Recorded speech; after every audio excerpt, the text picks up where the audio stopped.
Saya masih ingat saya sewaktu itu adalah pengurusi Pakatan Harapan Negeri Perak.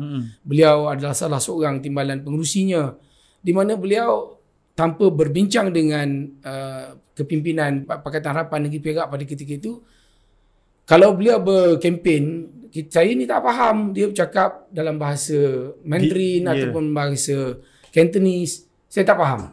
Jadi rupa-rupanya beliau telah menawarkan kepada masyarakat kaum Cina. Masa tu dia esko ke apa? Dia ada jawatan dalam... Belum. Ini cerita waktu kita kempen pilihan raya. Okey. Yang dia ni rupanya dalam bahasanya, dia telah berkempen untuk menawarkan tanah hak milik kekal kepada Kampung Baru Cina. Tak ada persetujuan apa-apa? Tak ada perbincangan. No. Wah. Jadi tapi beliau teruskan. Itu satu contoh yang saya bagi, dan ada banyak contoh lain.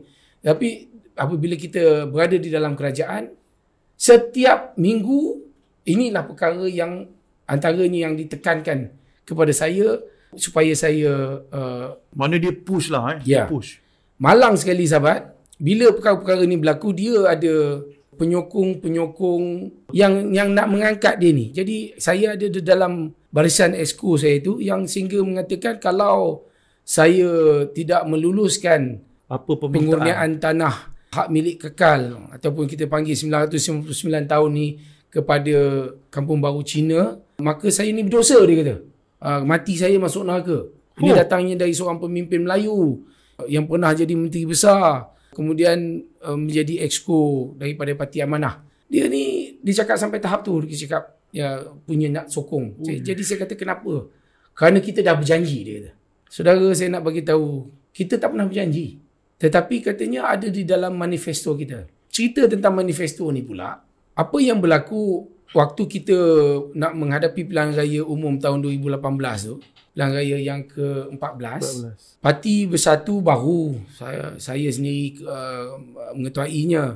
Jadi kami ni tak ada duit. Pada ketika itu kita nak pilihan raya, kita nak print manifesto. Dalam nak print manifesto tu, tiba-tiba Ketua DAP Negeri Perak ni, Saudara Ngan Koming, dia offer dalam mesyuarat. Dia kata, tak apalah, untuk print manifesto ni biar kami buat. Sampai macam tu sekali? Biar kami buat, dia kata. Jadi saya kata, bagai pucuk dicerita ulang datang. Tengah susah-susah ada orang offer nak ni. Kita kata, okey, silakan.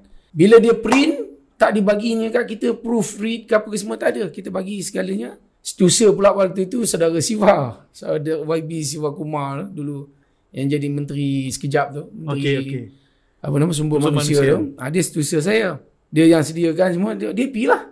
Dia bagi semua. Tanpa saya dapat tengok proofread. Hari nak bentang manifesto tu, hari tu baru saya nampak. Kepada umum. Saya ingat saya buat majlis. Ini kona habis ni. Satu majlis besar-besaran saya adakan di Hotel Riverfront di Ipoh. Ramai lah datang.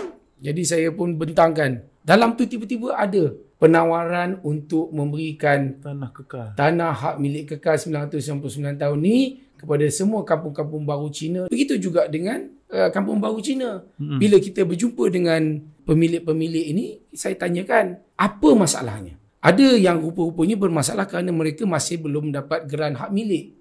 Bukan nak hak milik kekal, dia tak dapat geran. Tanah tu bukan dia punya. Jadi sebagai kerajaan saya tanya, dah berapa lama duduk kat situ? 30 tahun, 40 tahun. Saya bertanya dengan pejabat tanah, saya kata kenapa? Apakah kita ada perancangan terhadap tanah-tanah berkenaan? Dia kata tak ada. Kalau tak ada, bagaimana kalau why don't kita luluskan tanah ni sebagai pemilikan? Tetapi saya bagi offer. Saya kata kalau susah, dia nak, kalau Ngan Koming nak 999 tahun. Malah ada kawan-kawan Howard Lee apa semua datang. Kalau tak nak bagi 900 tahun, bagilah 500 tahun. Boleh deal macam tu. Boleh deal pula. Saya kata tak boleh. Jadi saya berjumpa dengan pemilik tanah sendiri, direct saya tanya. Kalau saya offer 90 tahun, 60 tahun dan 30 tahun, mana satu nak? Saya amat terkejut. Ramai pemilik-pemilik Cina ni, mereka mahukan 30 dan 60 tahun. Taklah sepanjang sampai 90.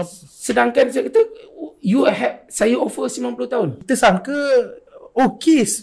maknanya mungkin orang Cina lah. Nak 999, rupanya tidak. Tak. Okey, silakan tu. Dia Ngan Koming nak sebab dia berjanji dengan orang. Sedangkan kalau itu berlaku pun dia nak bayar yang saya katakan tadi 24 tu pun 60,000 tu pun bukan senang nak cari duit. Ya. Jadi mereka sebenarnya nakkan ada banyak-banyak kampung-kampung yang masih belum dapat geran hak milik, itu yang mereka mahukan. Dan apabila saya tawarkan kepada mereka geran hak milik, tetapi dengan saya bagi terbuka pula lagi. You boleh bayar 90 tahun, 60 tahun ataupun 30 tahun. Jadi ramai yang nak bayar 30 tahun. Wow, okey. 30 tahun je. Saya kata, kenapa you nak ambil 30 tahun? Ambil lah 9 tahun. 90 tahun you lebih secure. Tapi dia kata, tak apalah, nanti saya tak mau bayar-bayar banyak. Nanti saya mati, kasih saya punya anak bayarlah, dia cakap. Jadi itu terpulang kepada orang ramai. Tetapi saya telah memberi peluang dan juga pilihan kepada mereka. Tapi sebenarnya barulah saya faham. Rupanya even masyarakat Tionghoa, mereka bukannya nak 999 tahun. Mereka nakkan pembelaan dari segi apabila mereka bertani, dia nak ada tempat untuk mereka boleh bercocok tanam. Apabila mereka berniaga, dia nak ada tapak untuk mereka berniaga. Apabila mereka balik ke rumah selepas penat bekerja seharian, mereka nak ada bumbung di atas kepala, nak ada lantai di kaki, dan untuk mereka menjaga keluarga mereka. Mereka sama seperti kita nakkan keselamatan ataupun peace of mind apabila tidur malam. Jadi ini kita berikan. Inilah rakyat Malaysia sebenarnya. Ya. Tak tamak, toleransi. Dan pengalaman saya pula itu dalam Pakatan Harapan. Kemudian saya ada pengalaman bekerja dengan UMNO dan juga sebagai menteri besar yang mengetuai kerajaan yang turut diwakili oleh UMNO dan juga PAS. Bila saya menjalankan terus dasar yang sama, tak ada pula lebay-lebay daripada PAS ni nak melawan pula, kata tak boleh bagi dekat China. Malahan saya mendapat desakan, contohnya daripada YB Akmal, saya ingatlah dulu dalam Exco. Dia pula yang bersungguh-sungguh nak contohnya apabila berkenaan dengan isu-isu masyarakat Tionghoa di kawasan beliau dan juga di tempat-tempat lain yang berkaitan dengan portfolio beliau, dia pula yang menekan saya. Jadi saya kata, mungkin rupanya begitu jelik persepsi yang telah ditanam kepada masyarakat, terutama sekali bukan Melayu, terhadap parti PAS dan pemimpin-pemimpin PAS. Bila saya jadi menteri besar tu, saya dengar daripada berbeza dengan apabila saya bersama dengan Datuk Asmuni, bersama dengan Datuk Shiniza, Jamaluddin. Dengan perbezaan yang saya dapati bila bersama dengan Pak Teh, bersama dengan Akmal. Lain. Kenapa pula berbeza ya? Kenapa pula mereka pula mempertahankan kaum Tionghoa dan sebagainya? Termasuk kaum India. Jadi ini bukan satu perkara yang saya ada-adakan, tetapi dari situlah saya mula belajar mendekati dan memahami aspirasi perjuangan sebenar Parti PAS yang sebenarnya tak lari daripada apa yang kami bawa juga.